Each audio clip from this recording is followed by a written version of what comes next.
भारतामध्ये 8 कोटी इतकी कमीत कमी बांधकाम कामगारांची संख्या आहे। या बांधकाम कामगारांना कुठेही कायद्यांचं संरक्षण दिलं जात नाही। ना प्रॉव्हिडंट फंड मिळतोय, ग्रॅज्युटी मिळते, पेन्शन मिळतं, किमान वेतन मिळतं, काहीही मिळत नाही। अगदी बांधकामामध्ये अपघात होऊ नये म्हणून जी सुरक्षा साधनं आहेत कायद्याने बंधनकारक, ती सुद्धा दिली जात नाही। याबद्दल खूप मोठा वाद झाला देशामध्ये आणि कामगार संघटनेने अशी मागणी केली की बांधकाम कामगारांच्यासाठी तुम्ही स्वतंत्र कायदा करा। मालक प्रतिनिधी होते, बिल्डर प्रतिनिधी होते आणि सगळ्यांनी असं सांगितलं की आम्ही कामगारांना देऊ शकत नाही, तुम्ही तुमच्या मार्फत देणं आवश्यक आहे आणि एक कल्याणकारी कमिटी स्थापन करण्याचा प्रत्येक राज्यामध्ये निर्णय झाला। त्यासाठी बिल्डरने असं सांगितलं की आमचा जो उत्पादन खर्च आहे तो इमारत बांधण्यासाठी त्यातील 2% आम्ही निधी द्यायला तयार आहोत। प्रत्यक्षामध्ये संपूर्ण देशामध्ये आजपर्यंत कोणीही 2% दिलेलं नाही, 1% देण्याची पद्धत आहे। आता महाराष्ट्र एक प्रगत राज्य आहे आणि बांधकाम व्यवसायातील बाजारपेठ प्रचंड मोठी आहे।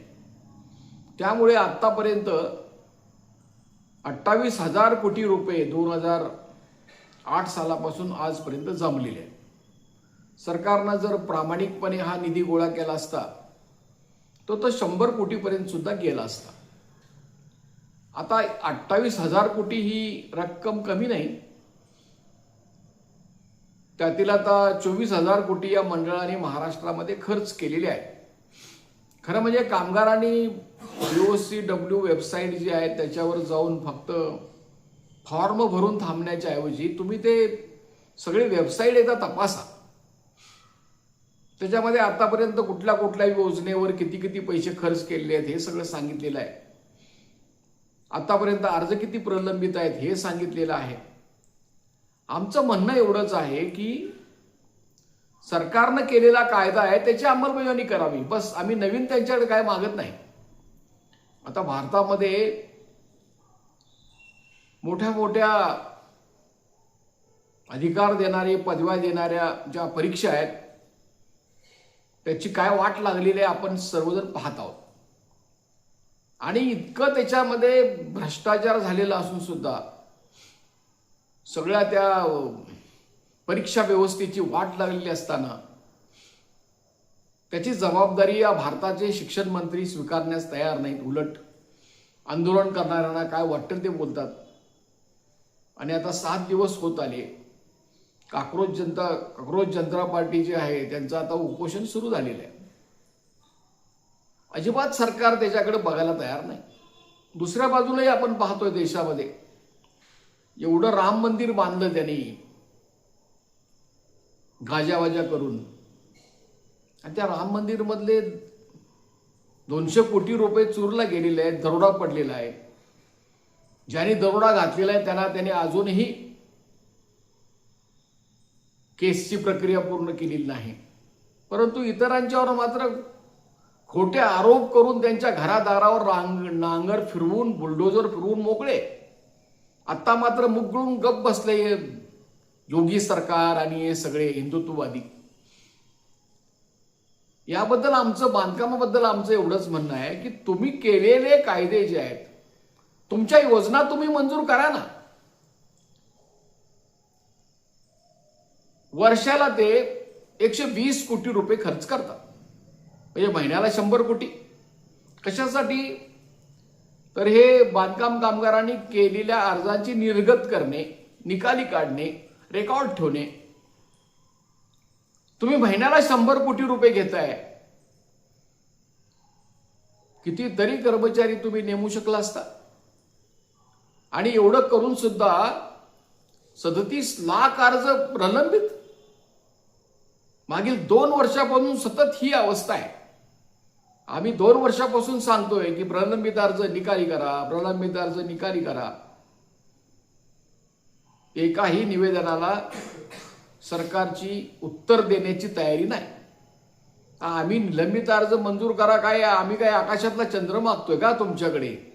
तुमचीच सिस्टीम आहे, तुमचीच पद्धत आहे, तुम्हीच आमचे पैसे घेताय, तेच पैसे तुम्ही त्या कंत्राटदाराला देताय आणि आमचे अर्ज मंजूर करत नाही तुम्ही.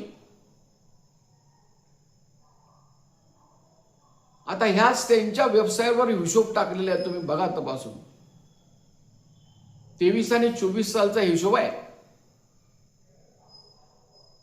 500 कोटी रुपये भांड्याला दिले, 500 कोटी रुपये सुरक्षा संच डब्यांना दिले, 500 कोटी रक्त काढून घेतले त्यांना दिले.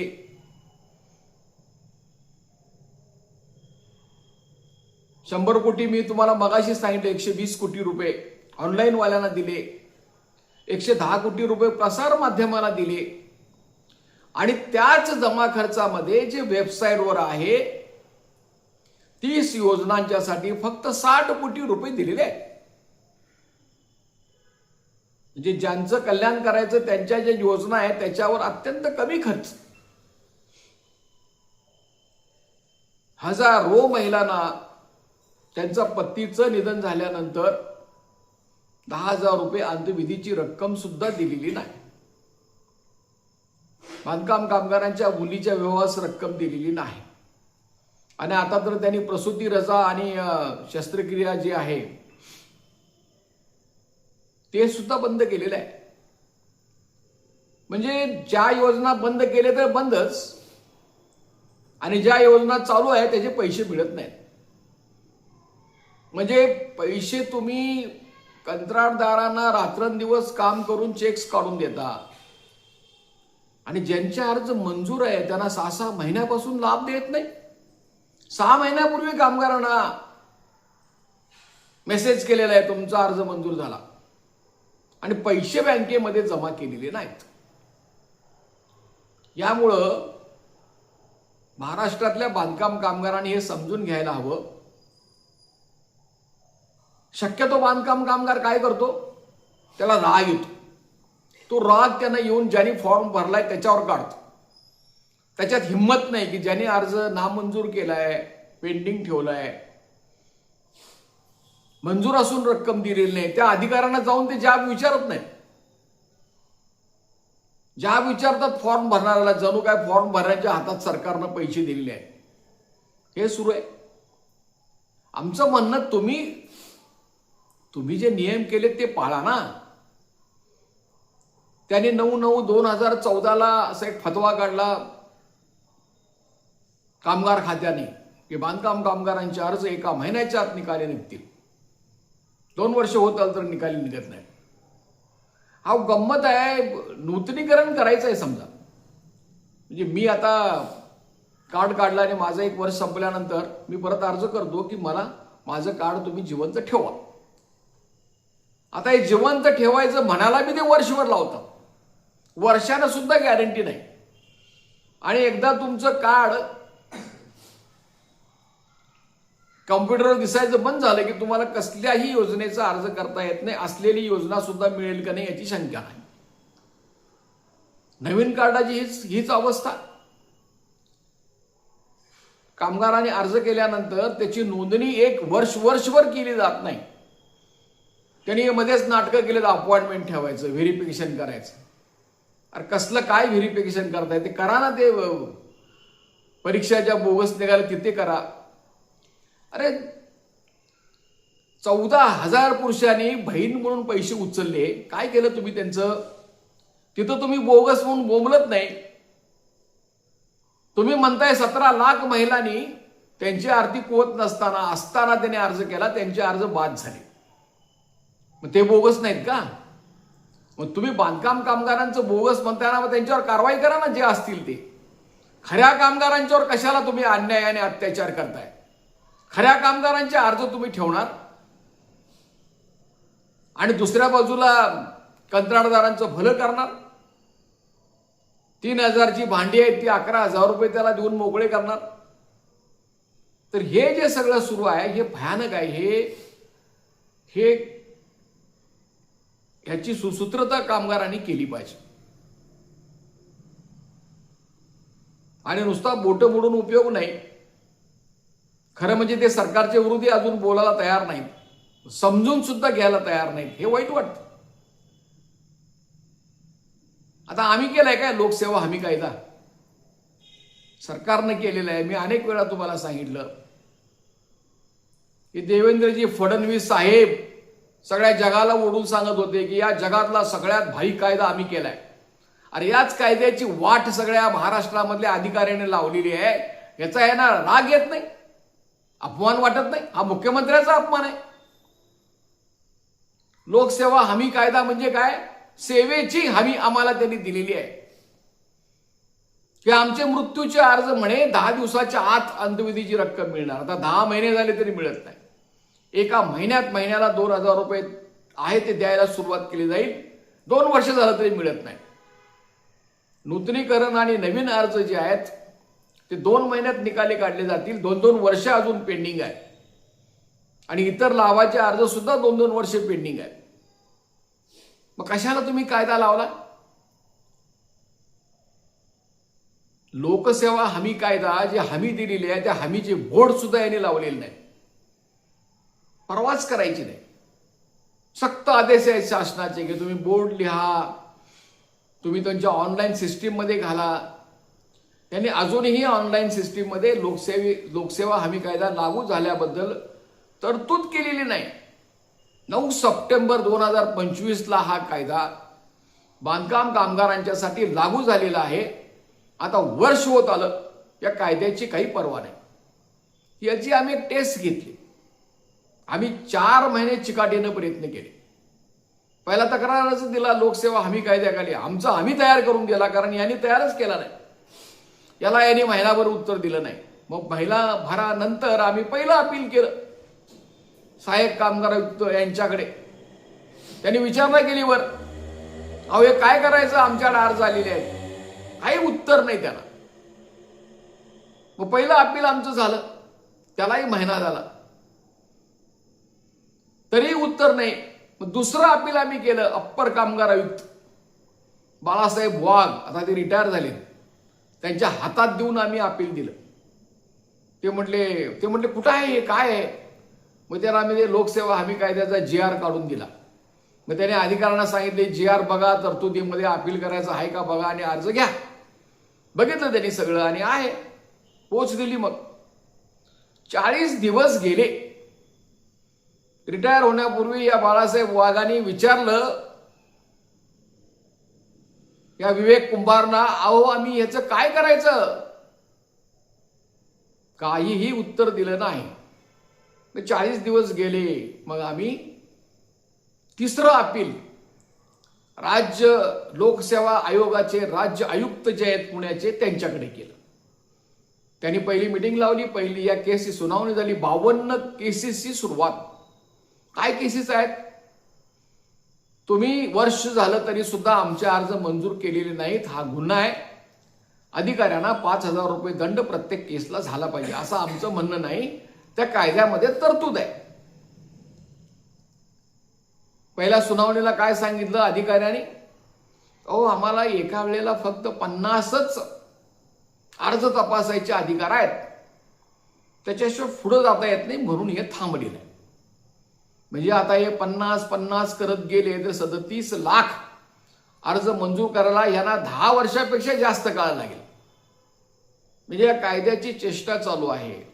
सरकारला याची पर्वा नाही, गांभीर्य नाही. हे वेबसाईटवर सांगतात निर्लज्जपणे 98 लाख लोकांनी आतापर्यंत नोंदणी केलेली आहे. म्हणजे आश्चर्यच आहे. 13 कोटी लोकसंख्या आहे महाराष्ट्राची आणि 98 लाख लोकांनी अर्ज केलेले आहेत. 13तल्या एका माणसाने केले. त्यातले त्यांनी 82 लाख मंजूर केलेले आहेत आतापर्यंत.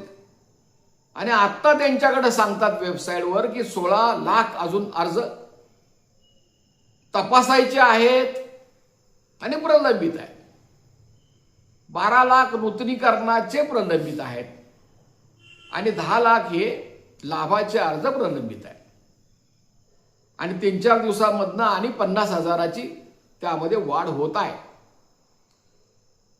तर एवढं बघायला कोणी तयार नाही, ऐकायला कोणी तयार नाही, समजून घ्यायला कोणी तयार नाही.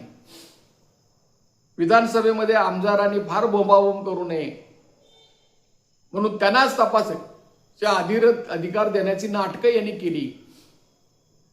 घटनेचा अपमान करून, प्रशासकीय पद्धतीचा अपमान करून यांनी कमिट्या नेमायचा प्रयत्न केला. आमदारांच्या कमिट्या. प्रशासकीय बाबीचे निर्णय घेण्याचे अधिकार हे लोकप्रतिनिधींना नाहीत. त्याच्यावर अनेक सुप्रीम कोर्टाचे निकाल आहेत. तरी यांची दादागिरी. आमच्या केसमध्ये कोर्टाची ऑर्डर आहे 2021 साली निवारा बांधकाम कामगार संघटनेची आदेश आहे की लोकप्रतिनिधींनी या सगळ्या कामकाजामध्ये अजिबात ढवळाढवळ करता कामा नये. हे सगळं त्यांनी धाब्यावर बसवलं आणि शेवटी हायकोर्टने त्यांना सांगितलं की ह्या आमदारांच्या कमिट्या ह्या कायद्यामध्ये बसणाऱ्या नाहीत, हे कलम 18 मध्ये नाहीत, त्यामुळं सरकारच्या या निर्णयाला त्यांनी स्थगिती दिलेली आहे. तर हे सुरू आहे. त्यामुळे की आमचं म्हणणं असं आहे की तुम्ही 3 महिन्याच्या वरचे सगळे अर्ज आज मंजूर आहे म्हणून जाहीर करा. काय तुमच्या बापाच्या खिशातले पैसे तुम्ही देणार नाही, बांधकाम कामगारांचेच पैसे आहेत ते तुम्हाला द्यायचे आहेत. अरे आमचा पैसा तुम्ही आम्हाला देत नाही, आणून ठेवताय आणि कंत्राटदाराचे सगळं खोगीर भरती करताय. 24,000 कोटीच्या रकमेमधले जवळजवळ 18,000 कोटी रुपये तुम्ही कंत्राटदाराच्या खिशात घातले. तुम्हाला वर्षाला 350 कोटी रुपये लागतात व्यवस्थापनाला खर्च करायला. अख्खी बिल्डिंग एअर कंडिशन आहे. पगार तुमचे किती 4-4 लाख रुपये महिन्याला. तुम्ही सरासरी महिन्यातनं 20 दिवस काम करता.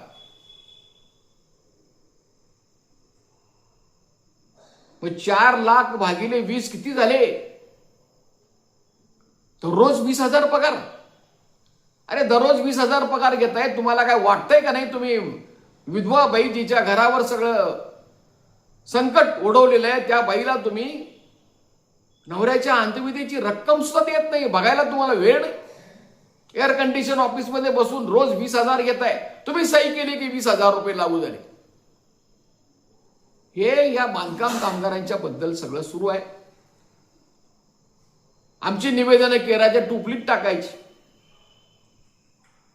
संघटनेचे प्रतिनिधी भेटायला गेले तर गोड बोलायचं. कुणीही पुढारी जाऊ त्यांची टुपलीत टाकायची, ईमेल मधली टुपलीत टाकायचं, असं चालू आहे. तरी सुद्धा एका बाजूने आम्ही प्रयत्न करतोय की हायकोर्ट मधून निर्णय घेणे, किमान एक काहीतरी त्यातून न्याय मिळेल म्हणून. दुसऱ्या बाजूला आम्ही आझाद मैदानमध्ये नागपूरमध्ये अनेक वेळा मोर्चे काढलेले आहेत, धरणं धरलेले आहेत. त्याचाही परिणाम त्यांच्यावर होत नाही. तो किती करायचा अजून प्रभावीपणे करण्याची गरज आहे. म्हणून दरम्यान 8 जुलै रोजी सकाळी 11 वाजता प्रमुख कार्यकर्ते जे असतील ते आम्ही मुंबईमध्ये जमणार आहोत. किमान आम्ही एक प्रेस कॉन्फरन्स मुंबई मराठा सभागृहामध्ये घेणार आहोत. ज्यांना शक्य असेल त्यांना हे निवेदन देऊन प्रश्न सोडवावा अशी मागणी करणार आहोत.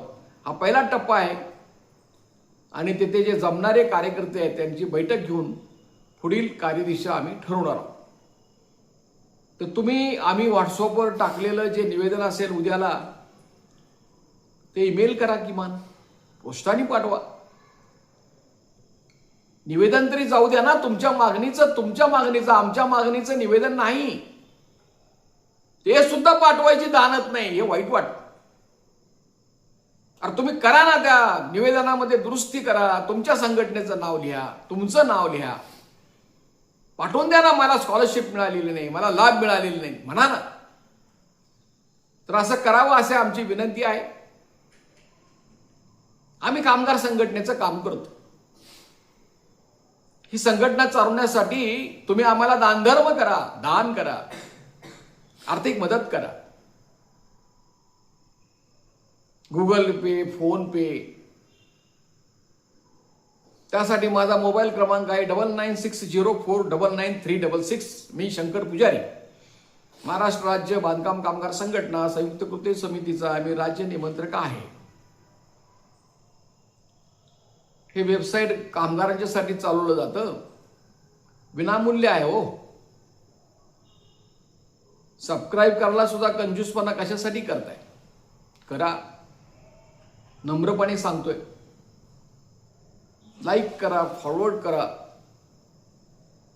आणि निवेदन पाठवून द्या एवढी विनंती करून मी आजचं भाष्य पूर्ण करतोय. धन्यवाद. लाल सलाम. जय भीम.